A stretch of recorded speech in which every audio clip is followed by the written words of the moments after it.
नमस्कार मित्रों, मैं आपसे जो आवश्यक बातें कर रहा हूँ वो आपके काम की है, वो आपके जीवन की है, आपके बच्चों के जीवन की है, भविष्य की है। इसे आप ध्यान से सुनिए। अभी तक हम लोगों ने इसके बारे में कुछ भी सोचा नहीं था, कभी भी समझा नहीं था।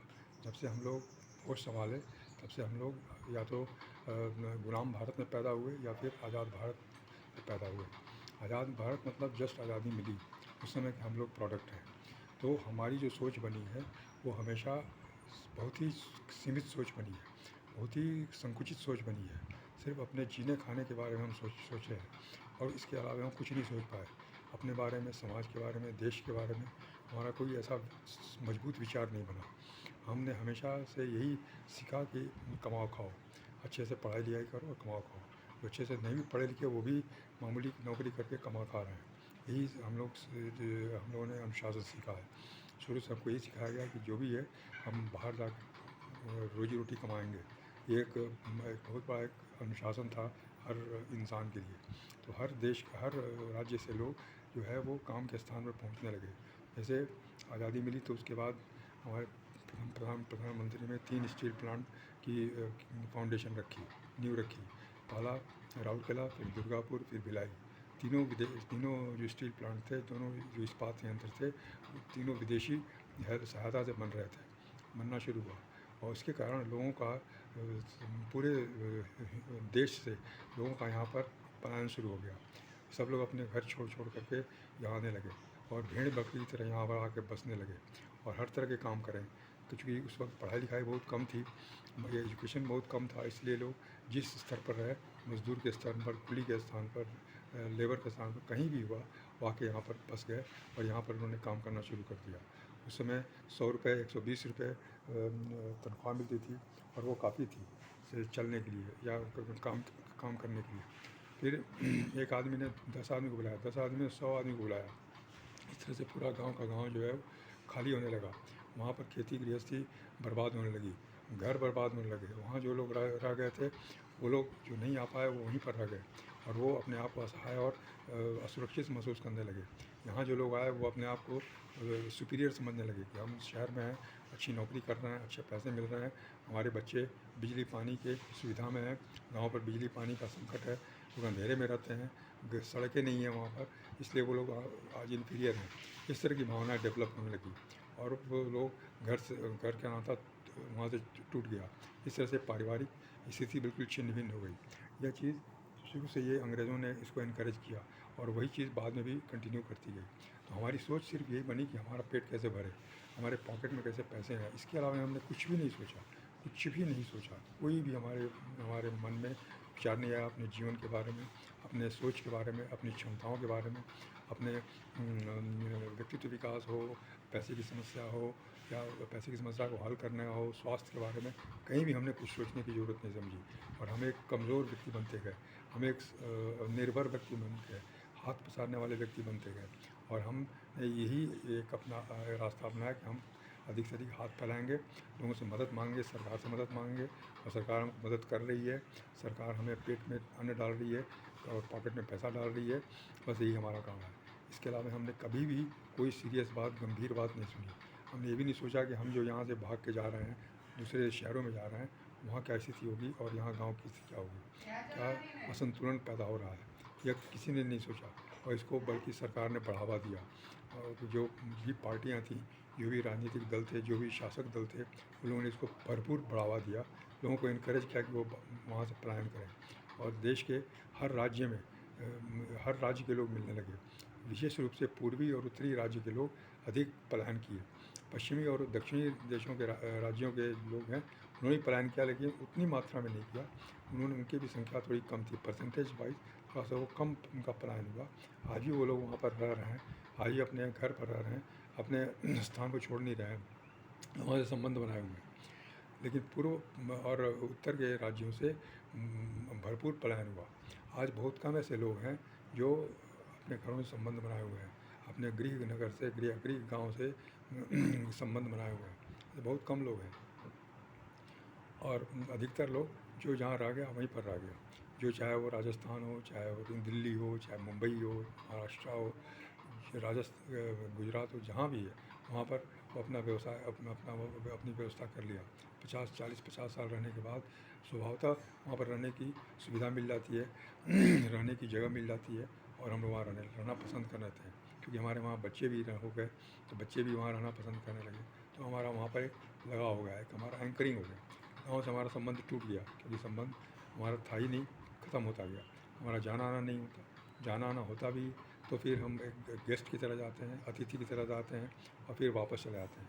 इस तरह से हम लोग टूटते चले गए हैं, और इसके कारण समाज और देश बहुत बुरी तरह से टूटा हुआ है, बहुत बुरी तरह से क्षतिग्रस्त हुआ है। हमारी मानसिकता क्षतिग्रस्त हुई है, हमारे विचार क्षतिग्रस्त हुए हैं। आज हमारे बच्चे एक स्टेप और आगे बढ़ रहे हैं, वो विदेश जा रहे हैं, वो भारत में रहना पसंद नहीं करते, वो अपने परिवार में माँ बाप के साथ रहना पसंद नहीं करते। उनकी पत्नियां, जो बहुएं आती हैं, वो भी चाहती हैं कि हम विदेश में जा कर के अच्छा काम करें, अच्छा पैसा कमाएं, अपने जीवन को बेहतर बनाएं, हमारे बच्चे विदेशी संस्करण में पले बढ़ें। आज ये स्त्रीवाद की होड़ हो गई है। पढ़ाई लिखाई के लिए भी लोग विदेशों में जाकर पढ़ाई लिखाई करना चाहते हैं। कुछ देशों में पढ़ाई लिखाई सस्ती है, इसलिए यहाँ के गार्जियन भी चाहते हैं कि उस देश में जाके हमारे बच्चे पढ़े लिखें। यहाँ पर एडमिशन होने में दिक्कत होती है, निजी कॉलेज में फ़ीस ज़्यादा लगती है, इसलिए वो वहाँ विदेश भेज देते हैं। ये गलत मानसिकता है, ये बहुत ही उल्टी मानसिकता है। इसका बहुत ही ज़्यादा रिpercussion अभी सामने आ रहा है। 70-75 सालों के बाद आज जब हम आज़ादी के मना रहे हैं, अमृत महोत्सव मना रहे हैं, उस समय हम देखिए आसपास के समाज में आसपास के लोगों को देखिए क्या हालात हैं उनके। जो उनके बच्चे आज यहाँ नहीं हैं, वो आज किस कंडीशन में हैं, अकेले यहाँ पर हैं, महानगर में हैं, और बड़े बड़े शहरों में आज उनकी क्या हालत है, कौन उनको पूछने वाला है। आज वो कितने भी बड़े पोस्ट पर थे, कितने भी बड़े ओहदे पर थे, आज वो बिल्कुल आवरणहीन है, बिल्कुल वो लाचारी की स्थिति में है। कोई उनसे बात नहीं कर सकता, कोई उनसे संपर्क नहीं बनाता, क्योंकि उनका पूरा जीवन अधिकारी के रूप में बीता है, अधिकारों को यूज़ करते हुए बीता है। उन्होंने कभी संबंधों के बारे में नहीं सोचा, किसी की हेल्प लेने की आवश्यकता नहीं, महत्व के बारे में नहीं सोचा। वो समझते रहे 40 साल 50 साल तक कि हम ही सब कुछ हैं, हम ही सब कुछ हैं, हम ही सबको पालन कर रहे हैं। ये सोच से हम 40-50 साल जीवन बिताए, और आज हम जब रिटायर हो गए, आज जब हम अवकाश प्राप्त हो गए, तो आज हमारे आगे पीछे कोई नहीं है, हमारे बच्चे भी नहीं हैं, हमारे भाई बंधु भी नहीं हैं, और हमारे सहयोगी भी नहीं हैं। कोई भी हमारे साथ नहीं, क्योंकि किसी के साथ हमारे अच्छे संबंध नहीं है, कोई हमसे संबंध बनाना नहीं चाहता, कोई हमारे लोड देना नहीं चाहता, कोई हमसे बात नहीं करना नहीं चाहता कि अगर बात करेंगे, संबंध बनेगा, तो इनकी हमको मदद करनी पड़ेगी, इनको हमेशा सपोर्ट की ज़रूरत है, सपोर्ट देना पड़ेगा पैसे से और शरीर से। इस तरह से लोग कटने लगते हैं, और ऐसे बुज़ुर्गों की स्थिति बहुत ही ख़राब हो जाती है।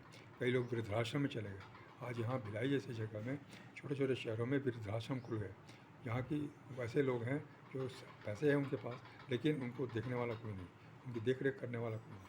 तो देख रेख के लिए वहाँ वृद्धाश्रम चलाए जाते हैं, ताकि वहाँ सरकारी सहायता से या कोई निजी संस्था जो चला रही है उसको उनकी देख रेख करती है, उनको उनकी पूछ रेख करती है, उनका पालन पोषण करती है। पैसे वो खर्च करते हैं वहाँ रहने के लिए, जो सुख सुविधा हो उसके लिए पैसे खर्च करते हैं, लेकिन वो अकेले नहीं रह पाते हैं, इसलिए वो वृद्धाश्रम में चले जाते हैं। ऐसी खराब दिशा, ऐसी खराब स्थिति भारतीय समाज में बनी है आज 70-75 सालों में, हमारे गलत नीतियों के कारण, हमारे गलत शिक्षा प्रणाली के कारण। ये बहुत ही दुखद बात है। और आज कई कैसे केसेस होते हैं जहाँ की बुज़ुर्ग की मौत हो जाती है, उनको पूछने वाला कोई नहीं है, उनकी डेड बॉडी मर्चरी में 4-5 दिन तक, 1 सप्ताह तक पड़ी रहती है, कि बच्चों को टाइम नहीं है कि विदेश से आकर के यहाँ उनका अंतिम संस्कार कर सकें। कितने दुःख की बात है, कितने अफ़सोस की बात है कि हमारा समाज पश्चिमी सभ्यता से इतना प्रेरित हो गया। वहाँ पर भी लोगों को एक दूसरे से मतलब नहीं रहता, यहाँ भी हमारे यहाँ भी एक दूसरे से मतलब नहीं है। ऐसा नहीं है, हम लोग की सोच इतनी गिर गई है, हम लोग कभी इस पर ध्यान ही नहीं दे रहे हैं कि हम क्या सोच रहे हैं, क्या कर रहे हैं, हमारा जीवन किस दिशा में जा रहा है। सिर्फ हम पैसे के बारे में सोचते हैं, सिर्फ हम पैसे के बारे में सोचते हैं, और गलत सोच में डूबे हुए रहते हैं। और हम बदनाम करते हैं पैसे को, हम बदनाम करते हैं ईश्वर को, हम बदनाम करते हैं अपने भाग्य को, हम बदनाम करते हैं हम लोग गृह नक्षत्रों को। यह हमारी गलती है, हमारी गलतफहमी है। इसका मैं बार बार इसको ये संदेश दे रहा हूँ कि आप इसको समझें, इसके बारे में सोचें और विचार करें। आज का समय बहुत तेज़ी से बदल रहा है। आज अब सुरक्षा का युग ख़त्म हो गया, आज विकास का युग हो रहा है। आज हम सुरक्षित नहीं हैं, हमको अपनी सुरक्षा खुद बनानी है, कोई हमारी सुरक्षा नहीं करने वाला। अगर हमारे घर में चोरी होती है तो हम पुलिस को ब्लेम नहीं कर सकते, दोष हमारा है, हमने अपने घर की सुरक्षा नहीं की, इसलिए ऐसा हुआ। अगर हमारे लिए कुछ ऐसे खतरा होता है तो ये भी हमारा दोष है। अगर हमारे शरीर को अगर शरीर हमारा बिगड़ जाता है तो भी हमारा ही दोष है, क्योंकि हमने इसका रख रखाव ठीक से नहीं किया। इस बात को मानें, अपनी ज़िम्मेदारी को हम समझें। आज ऐसी स्थिति आ गई कि हम अपनी ज़िम्मेदारी को लें। वैसे ही जैसे कि हम ट्रेन में चलते हैं तो अपने सामान की ज़िम्मेदारी लेते हैं, अपने लगेज की ज़िम्मेदारी लेते हैं। हम दूसरे के ऊपर, रेलवे के ऊपर, सरकार के ऊपर लगेज को नहीं छोड़ते, अपने ब्रीफ़केस को, अटैची को या बेडिंग को या अपने सामानों को नहीं छोड़ते। ये रेलवे उसका प्रोटेक्शन करेगा। हम उसे सुरक्षित रखते हैं, अपने पास रखते हैं, अपनी जानकारी में रखते हैं, तभी वो सुरक्षित रहता है। उसी तरह से हमें अपने जीवन को भी सुरक्षित रखना है, ज़िम्मेदारी लेकर रखना है, शरीर को सुरक्षित रखना है, अपने मन को सुरक्षित रखना है। यह बहुत ही आवश्यक है दोस्तों, मित्रों, बंधुओं। इसलिए आप इस पर सीधा विचार करिए। धन्यवाद। मैं और आगे बात करूँगा। नमस्कार।